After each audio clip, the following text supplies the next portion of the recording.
Alors, chers téléspectateurs, je suis avec mes confrères qui ne sont plus à présenter à ma gauche. Il a pour nom Chérif Montchémois. Bonsoir Chérif et c'est un plaisir de vous retrouver aujourd'hui. Il est partagé. Salut Gildas, salut Roland, salut aux téléspectateurs. Voilà. Comme Chérif vient de le mentionner, l'autre invité sur ce plateau est là pour nous, Roland Bédier. Bonsoir Roland. Bonsoir Gildas, bonsoir Chérif et bonsoir aux amoureux du Coro. Vous avez une nouvelle Real Madrid à nous partager aujourd'hui. Il y a une spécialité ce week-end, il y a quelque chose qui s'est passé. Oui, il y a André qui a marqué son premier but. C'est de ça que je voulais parler. Alors, c'est vraiment un fan du Real de Madrid. Alors, chers téléspectateurs, nous entrons dans le vif du sujet avec la première rubrique de cette émission. Il s'agit de Afrique Foot.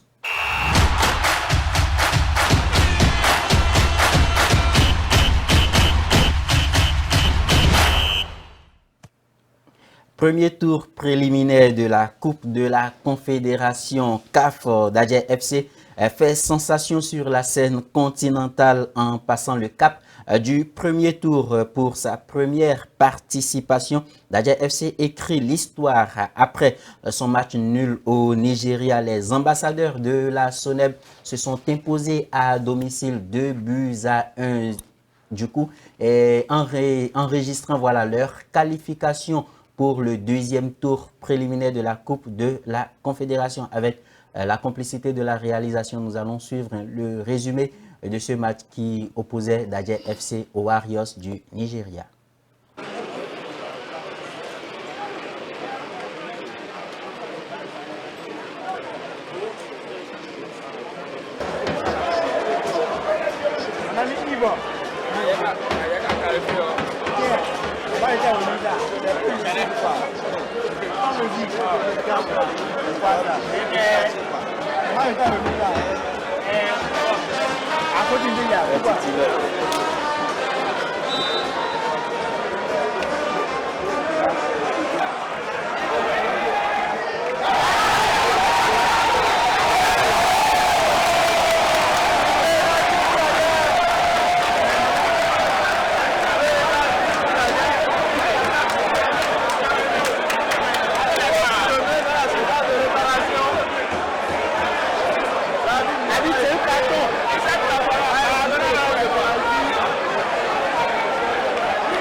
Mamadi Terry, premier assistant.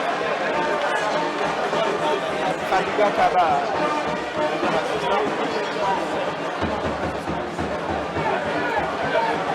Nami Laïdori, quatrième le commissaire du match du Ghana. Prosper Harrison a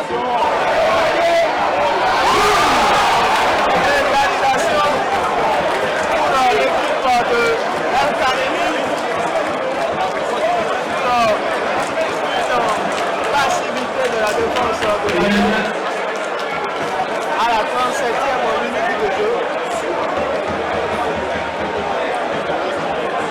La joie, parce qu'en cas de match, par contre, c'est l'équipe du Nigeria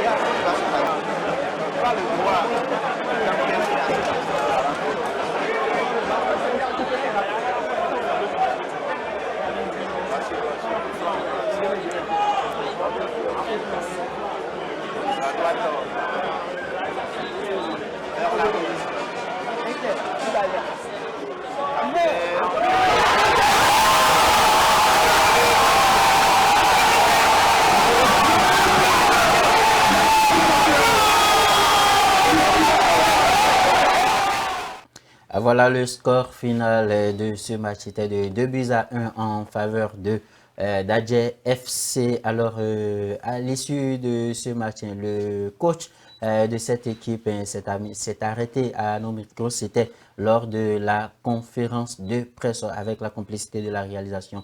Nous allons suivre ses impressions. Après l'égalisation, nous sommes allés à la mi-temps. Voilà, je leur ai dit qu'il ne fallait pas baisser les bras. C'est vrai qu'on concède un but, mais après mi-temps, on a essayé de proposer des choses. J'ai vu quand même des choses qu'on a pu travailler récemment aux entraînements parce qu'on avait décidé d'aller chercher cette équipe très très haute. Dans les premiers instants, on avait du mal, on avait des retards qui étaient successifs, donc on n'arrivait pas à véritablement mettre en place ce pressing haut. On marque le but sur penalty, après on est remonté. Mais dans les vestiaires, je leur ai dit le plus important, il faut oublier cette première mi-temps. Il nous reste 45 minutes et en 45 minutes, on peut encore faire la différence. Et je leur ai demandé de revenir à l'identité du jeu de d'Adjei, qui est la possession du ballon, qu'il pose un peu plus le ballon, qu'on essaie de jouer moins précipitamment, de poser le jeu, et c'est ce qu'ils ont fait. Et vous savez, tout ce qui est ATV, c'est à la base, c'est un latéral, mais compte tenu de l'effectif, je suis obligé un peu de faire jouer des joueurs à des postes qui ne sont pas la leur. Donc après, vous avez vu qu'après l'heure de jeu, j'ai procédé tout de suite, j'ai ramené ATV derrière, en faisant rentrer le jeune Majid et Feliciano sur le côté. Et tout de suite, on a gagné un peu plus de vitesse. Donc, bravo aux jeunes, je veux dire bravo aux jeunes qui n'ont pas voulu décevoir ce soir le public. Bien sûr, il y a des choses à faire, il y a du travail à faire. Vous l'avez noté vous-même, ce que vous dites là, c'est la vérité. On a, dans les 30 derniers mètres, bon, c'est pas, ça manque de rythme, ça manque de combinaison, ça manque d'efficacité. Mais tout ça, on pourra le corriger avec du travail. Et puis, on va travailler à renforcer l'effectif. Voilà, on va travailler à renforcer l'effectif parce que, comme l'a dit monsieur, le prochain adversaire, c'est pas à côté. Voilà, donc je pense qu'avec tout le monde, avec les dirigeants, on va essayer de renforcer notre passion offensive. Pour ceux qui ont suivi d'Adjei l'année passée, l'attaque reposait sur Cosmos et sur Abayomi, aujourd'hui qui ne sont pas là. Donc on a fait venir l'attaquant de l'AS Police, Bless, qui vraiment se débat très bien. Et il est pratiquement le seul qu'on a comme véritable avant-centre. Donc il va falloir qu'on essaie de travailler pour pouvoir remplacer Abayomi et Cosmos qui ont fait, à eux deux, je pense que chacun a 12 buts en championnat. Donc ce n'est pas rien. Donc véritablement dans ce secteur, effectivement, on a du travail à faire. Et je pense que cette baisse de concentration, on va le travailler. On va le travailler, comme je l'ai dit, ça fait maintenant 3 semaines. 3 semaines, déjà la deuxième semaine, on était en compétition. Bon, on n'a pas eu assez de temps pour, je veux dire, tout mettre en place. Mais je pense que c'est un problème de concentration. Il va falloir que je passe peut-être un peu plus de temps avec eux, que je puisse les connaître véritablement individuellement et connaître un peu leurs réactions pour pouvoir voir si c'est au niveau psychologique ou si c'est au niveau tactique qu'on a ce souci. Je pense qu'on aura l'occasion. Bon, c'est pas facile. C'est pas facile quand tu regardes sur ton banc, tu n'as que 3 joueurs de champ. Ben, je l'ai dit ici lors de la conférence d'avant-match, j'ai dit que on peut avoir un effectif réduit, s'il y a de la qualité, on peut tirer meilleur profit. Donc c'est ce que nous avons essayé de faire avec mon staff, coach Patrick, que je dois citer, parce que c'est quelqu'un aussi qui m'a beaucoup aidé, coach Valère, coach Godfrey, des grands hommes, des grands techniciens autour de moi, qui m'ont permis en si peu de temps de pouvoir faire ce travail. Ça, je tenais à le dire. Voilà, donc avec un petit groupe, avec un petit effectif, Je pense que si on connaît bien son groupe, si on sait la manager, on peut tirer meilleur profit de ce que nous avons fait. Vous avez vu, il y a des joueurs aujourd'hui qui s'adaptent à 2-3 postes, parce qu'il n'y en a pas, il faut s'adapter. Voilà, on a vu Majid jouer en latéral droit au Nigeria, on a vu Guerra, Jean-Marie jouer en excentré droit, ce qui n'est pas son poste. Donc ils ont compris, les jeunes, tout le mérite revient à ces jeunes-là qui ont accepté de rentrer dans ce que je les ai proposé. Ils ont accepté ma philosophie. Ça n'a pas été facile, mais aujourd'hui, je pense qu'ils sont récompensés par cette qualification. Bon, les impressions sont bonnes. Nos sentiments sont de joie et de gaieté. Nous pensons que nous sommes récompensés de tous nos sacrifices qu'on a eu à faire depuis le début. En 3 semaines, on a su former une bonne équipe avec une bonne ambiance et aujourd'hui, on est récompensé, on est qualifié et on est très heureux. Bien sûr que c'est possible. Et nous avons encore 2 à 3 semaines pour préparer ce match. Avec le coach, on va ensemble adopter un plan de jeu pour pouvoir battre cette équipe de Renaissance de Beka. Bon, je pense que dès le début, nous n'avons pas une pression parce que si on se dit la vérité, personne n'a cru en nous. Et donc nous nous sommes dit, voilà, nous sommes seuls, il fallait se battre, donner tout sur le terrain et voilà, on est récompensé ce soir, nous sommes très contents. C'était à l'instant les propos du coach d'Adjei FC, suivi des propos de son capitaine, Chérif Montier. Vous avez suivi le capitaine qui a dit personne ne comptait sur eux, puisque c'est leur première participation à une compétition continentale CAF. Voilà. Et vu les problèmes autour de cette équipe-là, personne vraiment ne voyait d'Adjei s'en sortir. Mais d'Adjei, à la grosse surprise de tout le monde, d'Adjei se qualifie pour le 2e tour préliminaire de la Coupe de la Confédération CAF. C'est une bonne surprise et c'est une bonne affaire pour ce club-là. Ouais, d'Adjei FC, c'est clairement la révélation après ce premier tour. Parce que là, personne ne s'attendait. Une équipe qu'on a pris quand même du temps à lâcher sur ce plateau pour les incohérences, parlant de la préparation. Ils n'ont pas été solides, ils n'ont pas été confiants. Parlant de préparation, il y a eu toute une longue histoire, des problèmes de préparation, des problèmes au niveau du staff, tout au long de cette équipe, durant la préparation. Et là, après la première sortie, c'est-à-dire après le 1 partout en déplacement, je me suis dit, hop, voilà une équipe qui est allée chercher le 1 partout et qui va nous faire le buzz pendant la pause, avant la phase retour. Je me suis dit, ouais, ce nul-là, personnellement, je n'avais pas trop cru en cette équipe. Je me suis dit, ouais, ben attention, on est un peu habitué quand même à ce genre de situation. Aller chercher un match en déplacement et dire, ouais, ben on a fait le plus dur, on a fait l'essentiel. J'attendais personnellement le match retour pour précisément me prononcer. Voilà la chose qui a été faite. C'est vrai qu'ils ont eu ce penalty. Et là, ce qui m'intéresse, ce qui me plaît beaucoup chez cette équipe, c'est la facilité sur les coups de pied arrêtés. C'est-à-dire que quand vous voyez les 2 buts qui ont été marqués, c'est sur des coups de pied arrêtés. Le penalty qui a été transformé avec sérénité au style d'Asamoah Gyan, on se rappelle dans les années 2010. Et le but a été égalisé. C'est vrai qu'après l'égalisation, il y a eu un peu de doute. Je me suis dit, attention au renversement de situations, attention au manque de concentration. Et là, le cerveau, le timing, la facilité avec laquelle le coach quand même arrive à mobiliser sa troupe, c'est ça qui m'intéresse. Et j'ai un peu l'impression que tout au long de la préparation, ils ont travaillé les séances de coups de pied arrêtés. Vous voyez la qualité, le professionnalisme avec lequel le coup de pied arrêté a été joué. C'est au style de Ronaldo et de Messi. Par rapport à cette équipe de la FC qui, pour moi, m'a surpris. À vrai dire, c'est la révélation, parlant de cette qualification pour cette équipe de Dadjei. Voilà. Dadjei et le coach Yaya Kone qui est parti avec un effectif réduit. 3 gardiens, 13 joueurs de champ, voilà, avec 16 joueurs au total, mais qui a pu s'en sortir. Il a dit dans la conférence d'après-match, des joueurs qui ont joué à des postes qui ne sont pas forcément les leurs, mais qui finalement se sont en sortis. Est-ce qu'il ne faudrait pas tirer vraiment un chapeau à ce coach-là et à cette équipe de Dadjei, surtout l'attaquant de cette équipe-là qui s'en sort avec 3 buts en 2 matchs? Effectivement, Gidas, je pense que c'est énorme quand on parle de ce coach-là. Ils ont eu la chance d'avoir un nouvel entraîneur qui forcément n'a pas une maîtrise sur l'équipe, mais qui a des consignes fiables et qui est un expérimenté. Il maîtrise un peu quand on parle des compétitions et Continental, il maîtrise.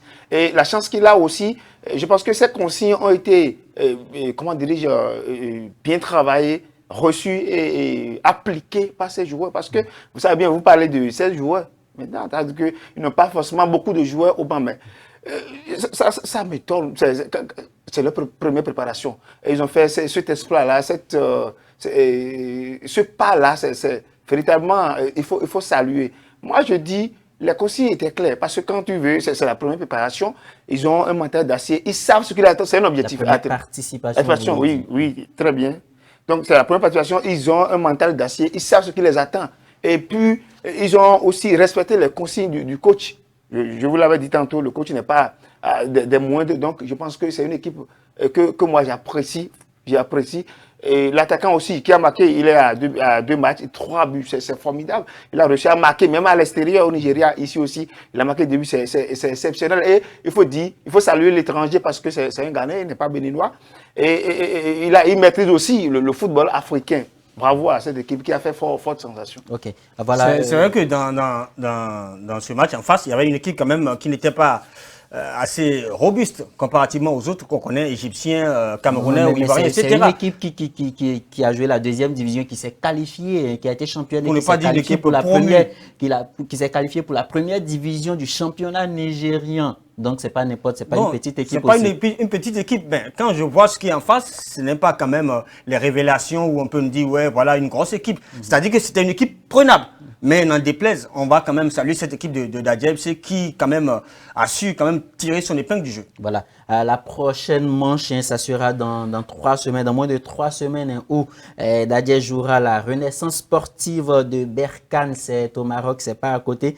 Nous sommes de cœur avec eux. Nous allons continuer, j'allais dire, à les soutenir, à pousser. Et moi, avant de fermer cette page de Dadje, je veux faire un clin d'œil à l'équipe technique et à l'équipe organisationnelle ou, comme on appelle, l'attaché de presse, il faut le dire, de cette équipe de Dadje qui n'a pas lésiné sur les moyens afin de vraiment mobiliser les gens derrière cette équipe de Dadje. Surtout, la presse qui était vraiment au nombre, ainsi, il faut le dire ainsi, au stade général Mathieu Kérékou pour soutenir, pour relayer l'information autour de cette qualification historique pour le deuxième tour préliminaire de la Coupe de la Confédération CAF dont prendra part Dadje FC dans les jours à venir. Chers téléspectateurs, il n'y avait pas que Dadje qui jouait ce week-end et le dimanche dernier.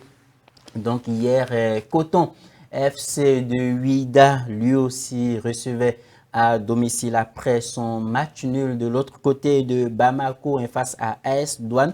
Les Coton Boys étaient à domicile ce dimanche-là et jouaient AS Douane et score final c'était de 1 but partout. Il fallait vraiment gagner ce match-là pour espérer une qualification puisqu'au match aller, les deux clubs se sont quittés dos à dos sur le score nul vierge de 0 but partout. Et Coton avait pour mission de gagner, de remporter ce match-là. Mais malheureusement, Coton n'a pu faire qu'un match nul. Chérif Montioua, très rapidement, quand c'est pour la 3e fois que Coton prend part à une compétition continentale et pour la 3e fois, Coton fait piètre figure et s'arrête en cours de chemin. Vos analyses très rapidement sur cette performance de Coton durant le match d'hier et sur les 3 années où Coton n'a pas pu se qualifier pour le tour suivant. Non mais Gildas, c'est une honte. C'est une honte, c'est une déception. Quand on voit la prestation de Dadje FC, et la comparer à celle de Coton. C'est vrai que ce n'est pas la même équipe, mais on parle quand même de l'AS Douane. Quand je vois l'AS Douane, je vois AS Academy, je prends des deux équipes comme un peu approximatives. Mais jusqu'à preuve contraire, je me pose la question de savoir le véritable objectif de cette équipe de Coton, qui pour moi depuis des années, fait quand même des choses grandioses, parlant du championnat béninois, et qui s'impose. On a toujours attendu cette équipe sur des gros matchs, parlant des Coupes CAF. Et là, ce que j'ai vu hier, c'est une déception, c'est déplorable pour cette équipe de Coton. Et là, je me dis, mais Zunka, vu son statut là, il a été incapable de parler à ses joueurs. Il a été incapable d'avoir un discours de revanchard pour ces joueurs-là, quand même, qui pouvaient de véritables choses sur l'heure de jeu. On a vu quand même un joueur de l'AS Douanes qui était au sol, mais il avait quand même l'opportunité d'appeler ses troupes, de les parler. Je me rappelle aussi de cette séquence, c'était pendant les 20 premières minutes au Coton. Ça n'allait pas du tout, Mais vous avez un joueur adverse qui est blessé, qui est au sol pendant au moins 5 minutes et vous laissez vos joueurs, vous allez vous asseoir sur votre banc et vous laissez vos joueurs seuls sur le terrain. Oh, c'était un moment idéal, un moment propice pour leur donner quelques conseils. Passer le message qu'il faut demander aux joueurs de se désaltérer, les petits consignes pour en profiter. Et là, il a pris tout son temps, mais je me dis, mais qu'est-ce qu'il faut ce coach? C'est de la merde. Tu allais faire un match 0-0, tu joues à domicile. Tu as l'obligation de t'imposer face à une équipe de l'AS Douanes. Si tu es incapable de battre l'AS Douanes, tu iras où? Parlant de Coupe Cup, sachant qu'il y a de grandes équipes. Les années antérieures, on a parlé de ASEC Mimosa. On a dit ASEC Mimosa est habitué à des compétitions continentales. ASEC Mimosa a déjà remporté la Ligue des Champions. Mais là, il s'agit de AS Douanes. Du Burkina Faso. AS Douanes, si vous ne pouvez pas battre AS Douanes, alors si vous êtes champion la saison prochaine, dites-nous clairement que nous ne pourrons pas représenter le Bénin sur la scène continentale. Et on va demander aux vice-champions de représenter le Bénin. Parce que chez Roland, je ne sais pas si chez a fini, hein. Sinon Roland, je pense que ça fait la 3e fois et c'est la goutte d'eau, hein, qui va faire déborder le vase, parce que ça fait déjà de trop des humiliations venant d'un champion du Bénin qui montre des signes de faiblesse. Autant dire stop et que ce cinéma-là, voilà, prenne fin pour qu'on puisse vraiment envoyer des représentants dignes du nom sur la scène continentale. C'est décevant, Chidas. Quand on parle de Coton aujourd'hui, je vois un peu la faiblesse du football béninois, le championnat. Chaque fois ils sont champions en titre, ça fait 3 fois d'affilée. On voit un peu la magouille qui se passe dans les résultats de Coton. Quand on parle des victoires étriquées, un but où on fait tout pour leur trouver un penalty, et ils gagnent. Et à la fin, ce sont eux qui prennent le championnat et toujours ils s'imposent au pays. On voit maintenant la faiblesse du championnat, ça dit je parle du niveau du football béninois. Parce que ça fait la 3e fois. Et vous avez un coach français, Vitor Zwenka, qui, tout le temps, nous a montré toute cette caprice. C'est lui qui connaît tout. Et devant les équipes, pour les années passées, c'était ASEC Mimosa. Et tout le monde pensait que bon, c'est un colosse, c'est une équipe qui a une maîtrise de la compétition africaine. Donc bon, on prend ça comme ça, on sait que bon, il nous dépasse en matière de niveau. Mais aujourd'hui, déjà après le tirage sort, tout le monde, on applaudissait et on se disait, bon, c'est bon, pour cette fois-ci, on allait affranchir le cap, les étapes. Mais aujourd'hui, vous avez fait un match nul à l'extérieur, à domicile. Vous avez le 12e joueur qui est les spectateurs, qui sont le public qui était là. Donc, ça voudra dire que vous avez un soutien confortable, véritable, pour pouvoir faire le job. Dans les toutes premières minutes, les 15 premières minutes, mais vous savez, l'équipe adverse avait observé Coton. Coton qui avait ouvert tous les espaces partout. Parce que je pense que, bien évidemment, Vitor Zwenka avait donné les consignes où ils devaient sortir au début et marquer. Mais l'équipe adverse était intelligente. Vous savez bien, vous connaissez bien le coach Kamou Malo, l'ancien coach de l'équipe nationale du Burkina. Ils avaient observé Coton pendant 15 minutes et Coton avait ouvert tous les espaces. Ils ont compris la stratégie de Vitor Zwenka. Et déjà, à la 18e minute, ils ont marqué le but. L'action qui a mené au but, c'est formidable. Ouais. C'était formidable. Donc, c'est pour dire quoi? Vitor Zwenka aujourd'hui n'a rien proposé hier. En réalité, Coton n'avait pas joué parce qu'on n'a rien vu. Il faut dire qu'on était en face d'un coach qui a montré des signes de fébrilité, qui a montré qu'il ne maîtrisait pas du tout son équipe, qui a fait des mauvais choix, des choix qui ont coûté cher à cette équipe de Coton. Il a été nul, Vitor Zwenka. Et même parlant de l'organisation, ça n'a rien à voir avec ce que la DFC nous a proposé. On a vu la DFC quand même qui a été ouvert envers les journalistes, les billets d'accès, tout était prêt, on a eu de la facilité à entrer au stade. Mais ce n'était pas le cas de Coton FC. Il y avait tellement d'ego pour avoir les accréditations pour les matchs. Il y avait des gosses. J'ai un peu l'impression que pour avoir les journalistes qui ont accès ont été réduits. Pour avoir accès au stade. Et là, ça ternit complètement l'image du football béninois, non seulement de Coton, mais l'image complètement du football béninois. Parce que pour avoir un résultat positif, il faut avoir quand même une mobilisation énorme. Il faut avoir toute une foule. Et parlant de foule, il faut d'abord la présence des journalistes. Nous qui sommes prêts, nous qui qui nous opinons tout le temps sur ce football béninois. Et là, priver les journalistes, ne pas quand même faciliter l'accès aux journalistes, c'est un véritable problème, Gildas. Voilà. Il n'y a pas seulement le côté accréditation, mais même les journalistes qui ont eu l'accréditation, qui étaient au stade, n'ont pas pu avoir la feuille de match. Ce qui n'était pas le cas avec Dadje. Dadje a multiplié, a distribué, même à des supporters. Il y a des supporters qui ont eu la feuille de match de Dadje, mais avec Coton, ce n'était pas le cas. Et quand ces organisations, ce genre de trucs arrivent, on se dit, mais est-ce que ce club-là, envers lui-même, est sérieux? Des journalistes qui sont présents, que vous avez invités, que vous avez accrédités, mais qui n'ont pas la feuille de match, comment ils vont opiner, comment ils vont commenter ou comment ils vont se prononcer sur la prestation des joueurs? En tout cas, moi, je pense que le coach de cette équipe-là a montré ses limites, a montré qu'il n'a vraiment pas le niveau d'une compétition continentale. C'est vrai, vous êtes champion parce que vous faites face à des équipes qui n'ont pas aussi le niveau. Le même niveau, en championnat, oui, voilà, vous jouez avec des clubs qui n'ont pas vraiment le niveau. Donc, vous êtes champion pour la 3e fois consécutive et une déclaration qui choque. Et il dit aux journalistes, il y a quelque chose que vous ne comprenez pas. Et je cite le coach Nzouka, il dit, il y a quelque chose que vous ne comprenez pas. Le club existe que depuis 3 ans. Il faut du temps pour poser les bases. Je pense qu'il est en train de se foutre. On a trop entendu ça. Voilà. Nous sommes d'accord, le club existait depuis 3 ans, oui. Maintenant, les joueurs qui jouent dans le club, est-ce que c'est depuis 3 ans qu'ils ont commencé le football? C'est ces joueurs, Voilà. ces joueurs qui jouent. En tout cas, le coach a montré vraiment des signes de fébrilité. Il faut que les têtes tombent. C'est limite. On ne va pas dire qu'il faut que les têtes tombent, mais pour une 3e fois, ça fait déjà de trop. Je pense qu'il va falloir que les responsables, les autorités de ce club-là puissent prendre les décisions pour ne pas que l'année prochaine, on puisse encore assister à ce désordre-là, à cette déroute du club champion du Bénin. Chers téléspectateurs, nous allons passer à la 2e émission. Il s'agit de Tour d'Europe.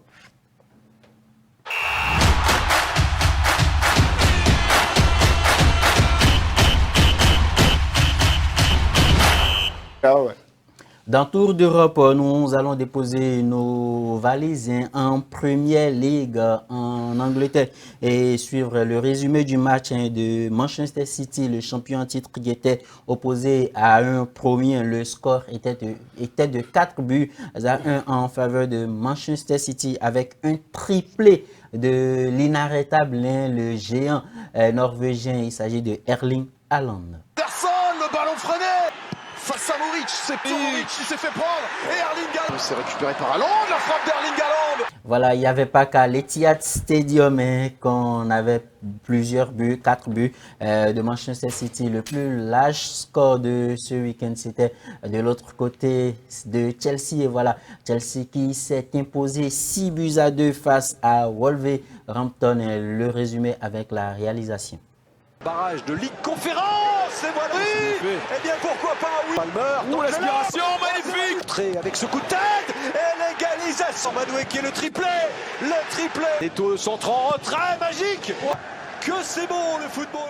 6-2 en faveur de Chelsea avec un but signé Joao Félix pour ses 2 buts avec Chelsea cette saison. Roland Bédier, on revient sur le cas de Erling Haaland qui a inscrit son 94e but en 101 matchs. C'est énorme pour le Norvégien. Je pense que ce garçon a pris le temps de s'imposer, a pris le temps de s'adapter à cette équipe parce que vous vous rappelez bien l'année dernière, il avait un petit souci avec le coach où le coach Guardiola voulait qu'il s'implique un peu dans le jeu. Tout le temps, il est dans la pointe d'attaque. Bon, il n'a pas forcément la chance de marquer. Mais finalement, il s'est adapté. Le coach aussi a vu que c'est un garçon qui, malgré sa position, quand tu lui donnes la balle, il met ça dans le filet. Donc finalement, je pense que d'ailleurs même, il a une bonne armada parce qu'il y a cet accompagnement, il y a le collectif qui l'aide beaucoup parce que quand vous avez un joueur dans l'attaque et qui marque, il faut tout faire pour le donner. Donc ce qu'il fait, c'est exceptionnel. Voilà, c'est exceptionnel. Alors, chers téléspectateurs de la Première Ligue, nous allons déposer nos valises en Espagne, en Liga, où le Real de Madrid et le FC Barcelone se sont imposés. Nous allons suivre le résumé de ce match qui opposait Barça à Bilbao. Le score final 2-1 en faveur des Catalans.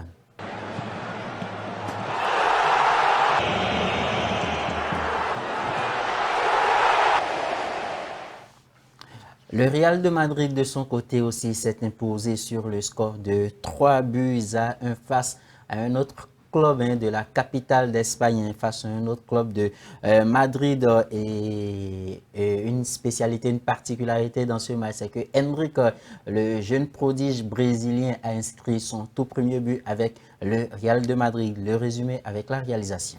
Valverde strikes it, it's a good deflection. It's out of his goal and he's beaten and it's 2-0. Can he get the shot away? He can, and what a goal that is! Pass Carhine.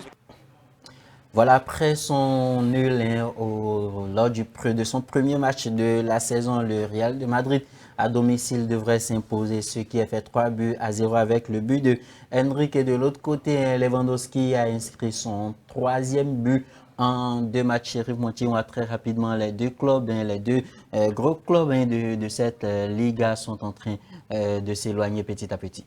Ouais, c'est pratiquement les deux gros quand même de ce championnat.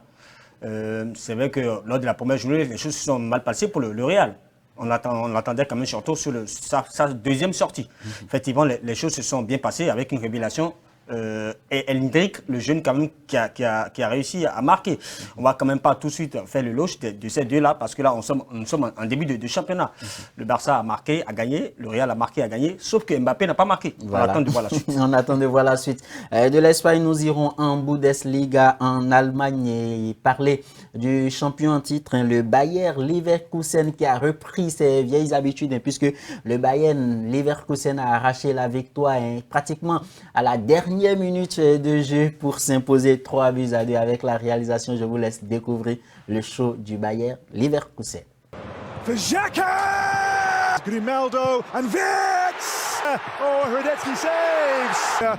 Lovely ball in! Florian Wirtz! Oh, turned away!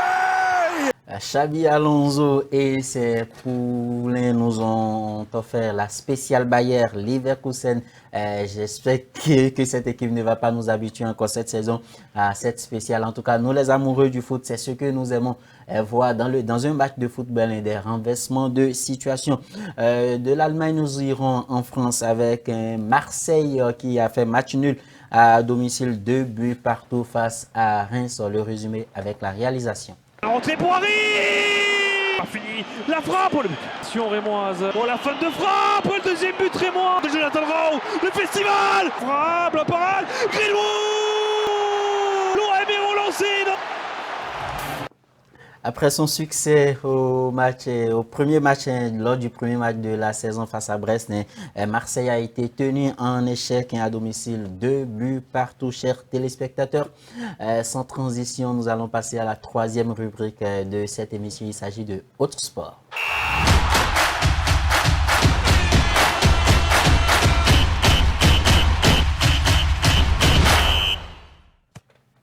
Ici, nous allons parler de la WWE, le catch du Raw and SmackDown avec le show de Roman Reigns, celui-là qui n'est plus à présenter dans cette discipline, dans ce sport. Je vous laisse juste découvrir le show qu'il nous a offert dans la nuit du samedi au dimanche.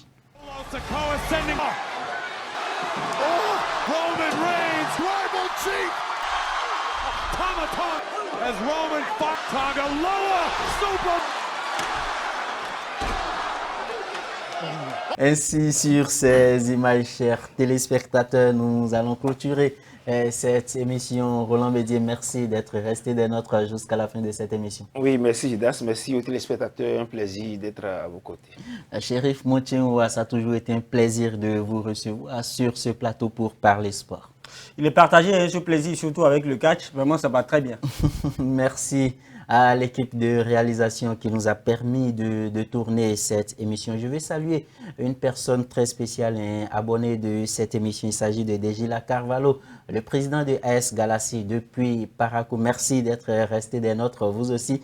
Et chers téléspectateurs, nous vous donnons rendez-vous le lundi prochain pour d'autres informations sportives. D'ici là, portez-vous bien.